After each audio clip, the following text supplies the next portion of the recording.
Wayne Homren, who is the publisher of the eSylum e-newsletter. He is also working on an exciting new project with the Newman Foundation.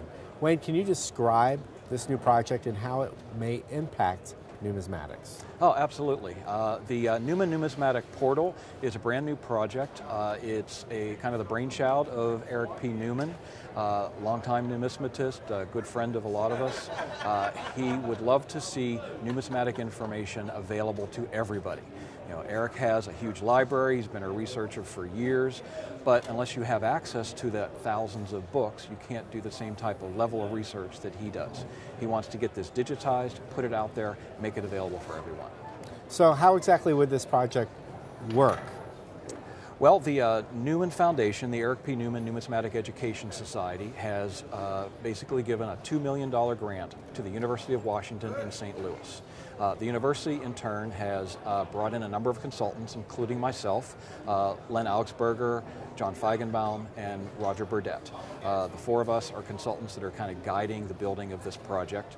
We're working on determining what books would be part of it, how we're going to go about indexing them, and making this available to the public.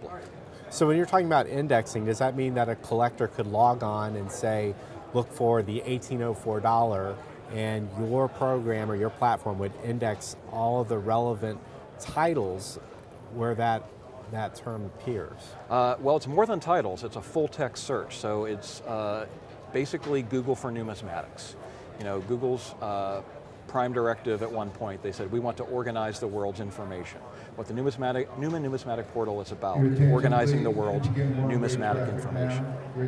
So what about currently in print publications? Are these going to be included as well? I'm glad you asked that. That is part of the plan from the beginning. That's one of the big things that's missing from Google, is that these current publications are just not available out there. The American Numismatic Association has its periodical, multiple specialty organizations like Early American Coppers, they have a periodical, great information in all of these. If they're digitized at all, they're only available behind a firewall for the members only. What we want to do is get the full text of this information, index it so it's fully available through the engine. Type in your search string. If it appears anywhere in one of these documents, you will get a pointer to it so you know where to find it. You may not be able to read it, but at least you'll know that what you're looking for is in volume 14, number 6 of the Early American Coppers Journal. So this approach helps collectors find information, but it also protects a publisher's profit motive behind selling and producing the book. That's right. That's clearly the reason why this is not available to everybody out on the web right now. They've got their own copyright, their own interests, but we've talked to a number of organizations and they're absolutely on board with the idea. We're already getting full text from certain auction companies, and we've had samples from major numismatic publishers. You know, here's an entire 300-page book. They give us all of that text. We put it into our index, and we can tell you, okay, on page 235 of such and such a book is the search string that you're looking for. Now you know you want to go buy that book or borrow it from the A&A library.